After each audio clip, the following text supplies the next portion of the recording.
কক্সবাজারের উখিয়ায় ধর্মীয় ভাবগম্ভীর্যের মধ্যে দিয়ে অনুষ্ঠিত হলো ২৮তম আকর্ষণীয় শুভ অধিবাস কীর্তন ও ষোড়শ প্রহরব্যাপী ভুবন মঙ্গল হরিনাম মহাযজ্ঞ।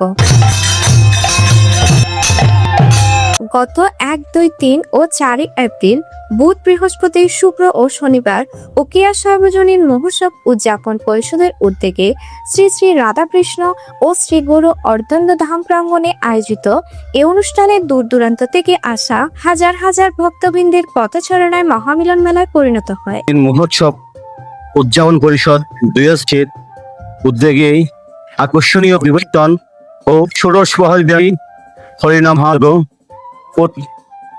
সম্মানবৃন্দ ও অনুষ্ঠানের উদ্যোক্তাবৃন্দ আমাদের এই অনুষ্ঠানের সার্বিকভাবে আপনারা যারা সহযোগিতা করেছেন আমি তাদের প্রতি কৃতজ্ঞতা প্রকাশ করছি।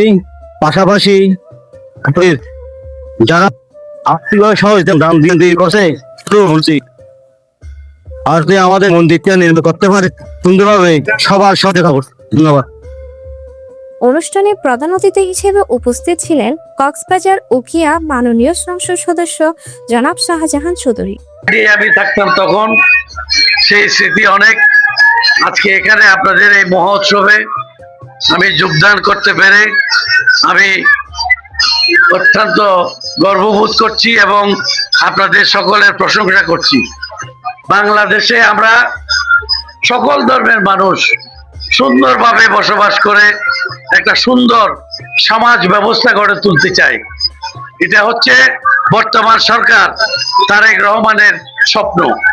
এভাবে আমরা প্রত্যেকটা জায়গায় প্রত্যেকটা ক্ষেত্রে আপনাদেরকে নিয়ে একটা সুন্দর আধুনিক সমাজ যাকে বলে, আধুনিক সমাজে হিন্দু, বৌদ্ধ, খ্রিস্টান সকলেই থাকে।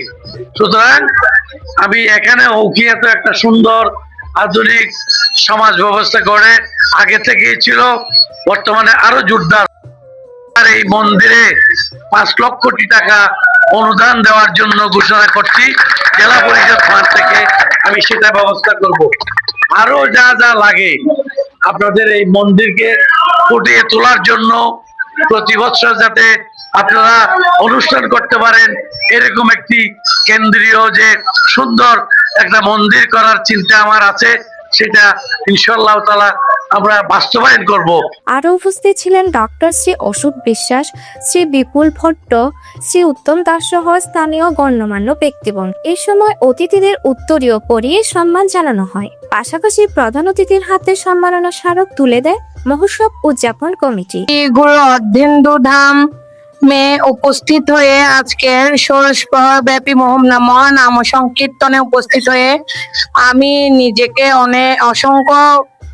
অসংখ্য মানে নিজে কৃতজ্ঞতা ভগবানের প্রতি যে এরকম একটা মহাসিদ্ধ পীঠে এরকম উৎসব উদযাপনে উপস্থিত হয়ে এই অনুষ্ঠানে সার্বিক সহযোগিতা করে আমাদের এই অনুষ্ঠানকে সার্থক করার জন্য আমরা এলাকাবাসী, পুলিশ প্রশাসন তথা আমাদের সর্বস্তরের জনগণকে আমরা আমাদের উৎসব উদযাপন কমিটির সম্মানিত সাধারণ সম্পাদক, সম্মানিত সভাপতি এবং সম্মানিত অর্থ সম্পাদক তথা প্রধান পরিচালক এবং প্রধান সমন্বয়কারী সকলের পক্ষ থেকে আন্তরিক শুভেচ্ছা এবং অভিনন্দন জানাচ্ছি।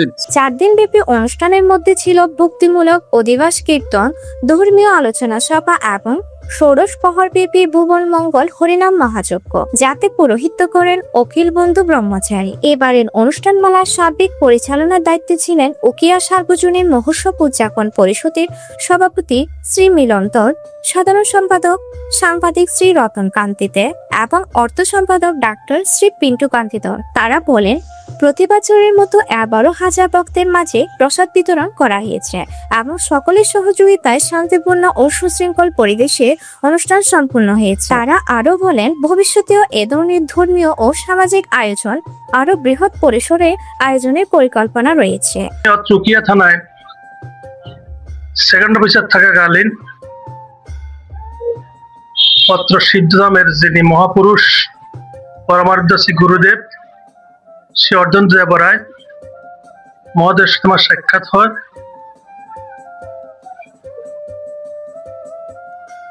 আমি উখিয়া থানায় কর্ম থাকালীন জানতে পারি যে উনি জমিদার ছিলেন ওনার বাবাও জমিদার ছিলেন। উনি দীর্ঘদিন ভগবানের সাধন ভজন করার পর তিনি ভগবানকে প্রাপ্ত হয়েছেন। তারপর থেকে এখানে এই বাড়িতে এখানে প্রতিনিয়ত গীতা পাঠ, ভাগবত পাঠ, নাম জপ কীর্তন হয়।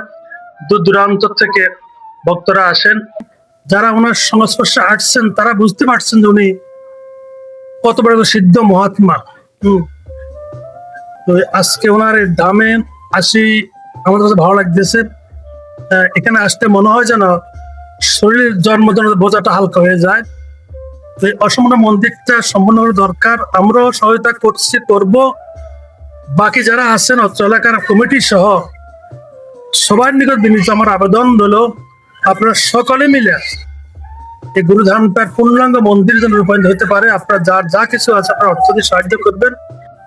উকিয়া সার্বজনীন মহোৎসব উদযাপন পরিষদ 2026-এর উদ্যোগে আয়োজিত অধিবাস কীর্তনে প্রথম দিন থেকে শ্রী অদ্বিন্দ দেবরায়ের এই মহা পীঠস্থান সিদ্ধপীঠ, যেখানে হাজার হাজার এবং লক্ষ লক্ষ ভক্ত অনুপ্রবেশের মাধ্যমে আমরা আজকের এতটুকু এই ক্ষুদ্র পরিসরে দাঁড়িয়ে থেকে আজ মহোৎসবে আয়োজন করা হয়েছে, মহানামযজ্ঞের আয়োজন করা হয়েছে, যেখানে এসে লক্ষ লক্ষ ভক্তদের মনের আশা এবং মনের যে অভিব্যক্তি সবার কাছে পৌঁছে যাচ্ছে, এমনকি সৃষ্টিকর্তার মহাপ্রয়াস পাচ্ছে এবং তাদের যে মনের ভাবগুলো প্রকাশ করে তাদের যে লক্ষ্যে পৌঁছানোর যে আপ্রাণ চেষ্টা, এই ভক্তদের মাঝে যেটা আমরা খুঁজে পাচ্ছি, এটা হচ্ছে একমাত্র আমাদের শ্রী গুরু অদ্বৈত দেবরায়ের অর্জিত।